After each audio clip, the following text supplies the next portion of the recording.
this. Let's bring in Lydia Boussor, who is the EY senior economist, and Joe Brusuelas, RSM chief economist, to discuss this morning's jobs report here. Great to have you both here with us.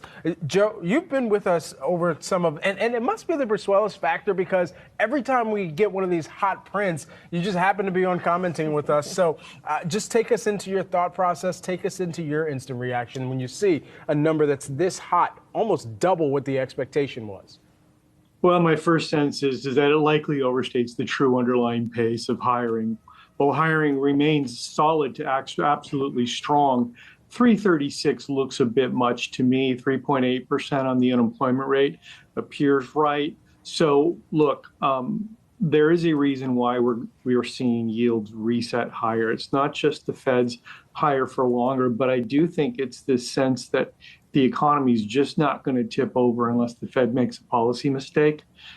We're going to run the economy hot for the next several years as we transition from that zero inflation rate environment that characterized the last 20 years to this new post-pandemic era economy.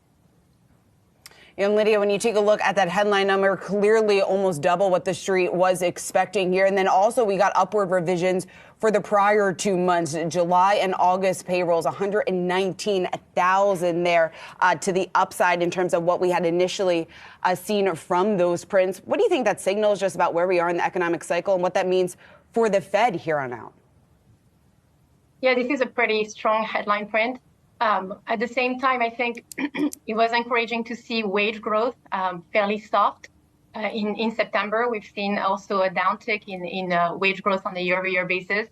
But certainly, we're seeing resilient job creation, and that's going for the Fed. That's going to be reinforcing the Fed's hawkish tilt. Now, when you put these jobs report into the broader labor market context, I agree that we are seeing that softening in labor market conditions, and we've seen quite a bit of normalization in the labor market from where we were back in early 2022. When you look at that peak in tightness, we've seen labor demand coming back down significantly. Job openings have retraced about half of their post-pandemic surge. We're looking at the quits rate also back to its pre-pandemic level. So we've seen a cool down in the labor market. And I think that, in terms of the Fed, this reinforces the hawkish tilt. But we're going to get another inflation report. We're going to get another set of retail sales data. And we are seeing this surge in bond yield that's doing some of the work for the Fed. So we do think that the Fed will stay on pause at the November meeting.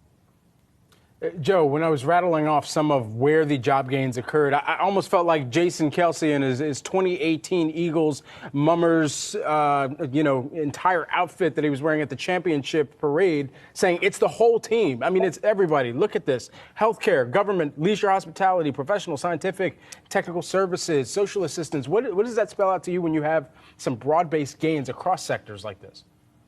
Well, it means that the real economy continues to chug along. In the third quarter of the year, we're likely to see a growth rate, between 3 and 3.5%, with upside risk near 4. Right. This is actually aligned with the growth data we've been seeing.